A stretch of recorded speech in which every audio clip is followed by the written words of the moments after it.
आप देख रहे हैं श्री महाकाल लोक टीवी। उज्जैन में जो घटनाक्रम अभी हाल ही में हुआ है वह बच्ची सतना जिले की रहने वाली है। आपको बता दें कि सतना जिले के जेतपुर थाने में बच्ची की गुमशुदगी दर्ज है, जिसके चलते सतना पुलिस भी उज्जैन पहुंची। सीसीटीवी फुटेज के आधार पर 5 ऑटो ड्राइवर को राउंड अप किया गया है। दरअसल 25 सितंबर को बच्ची महाकाल थाना इलाके में डांडी आश्रम के समीप बेसुध अवस्था में थी।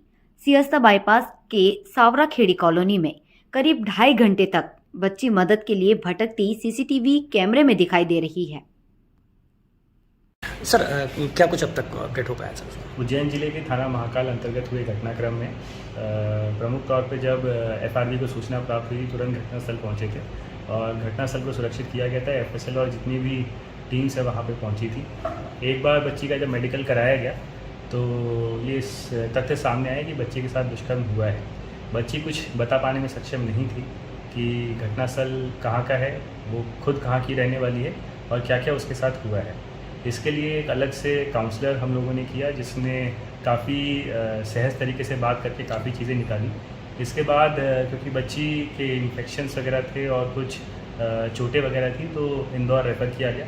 इंदौर में स्पेशलाइज्ड जो पैनल ऑफ डॉक्टर्स है उन्होंने ट्रीटमेंट किया, सर्जरी की, सर्जरी सक्सेसफुल रही। सर्जरी के दौरान जो खासकर ब्लड रिक्वायरमेंट्स थी वो वहाँ पे जो पुलिस कर्मचारी थे, वॉलंटियर्स थे, उन्होंने दिया। अभी तक की जो इन्वेस्टिगेशन निकल के आई है प्राइमरीली यही है कि वो सतना में उसकी एक दिन पहले की गुमशुदगी थी। उसके बाद वो 25 तारीख को यहाँ पे दिखी हैं। दिखने के बाद एक ऑटो में बैठते हुए जाना पाया गया था। उस ऑटो को जब हम लोगों ने देखा तो उसमें बैक सीट में ब्लड स्टेन्स वगैरह थे। पूछताछ में उसके दौरान ये बताया गया कि वो उसके ऑटो में बैठी थी, उसकी बातचीत वगैरह हुई थी और कुछ समय तक जो विक्टिम है उसके साथ वो घूमा था।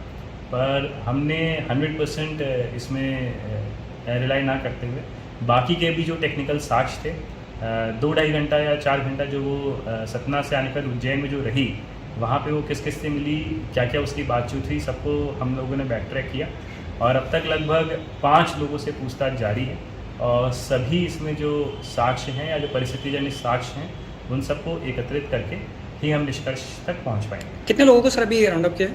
अभी 5 लोगों से पूछताछ जारी है और 5 लोग कहीं ना कहीं जो घटना दिनांक, घटना स्थल, घटना समय रहा है उस बच्ची से बातचीत करते हुए या संपर्क में आते हुए दिखे हैं। तो सर क्या ये गैंगरेप का मामला भी हो सकता है? नहीं, ये गैंगरेप का मामला नहीं है। ये जो अलग अलग समय पे जब वो उज्जैन में पहुंची है तो कुछ देर के लिए अलग अलग लोगों से अलग अलग समय पे मिली है, इसीलिए ये गैंगरेप का प्रकरण होना थोड़ा सा मुश्किल है। सर जिस तरह से उसके जो जनांग हैं उसमें जो जिस तरह से चोट आई है, ब्लडिंग हो रही थी, आपको लग रहा है सर कि क्या इन्होंने कुछ इस तरह से मतलब हरकत हुई है उसके साथ, जो अरेंजमेंट हुआ है, कुछ हथियार?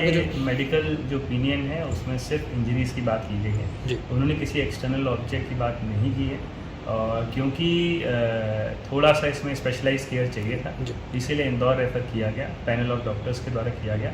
सर्जरी सक्सेसफुल रही है, बच्ची बहुत ही स्टेबल है, हेल्दी है, रिकवर कर रही है और लगातार जो बातचीत वगैरह है वहाँ का जो पैरामेडिक्स है, स्टाफ है, उससे वो कर रही है। तो क्या माता पिता को भी आ रहे हैं?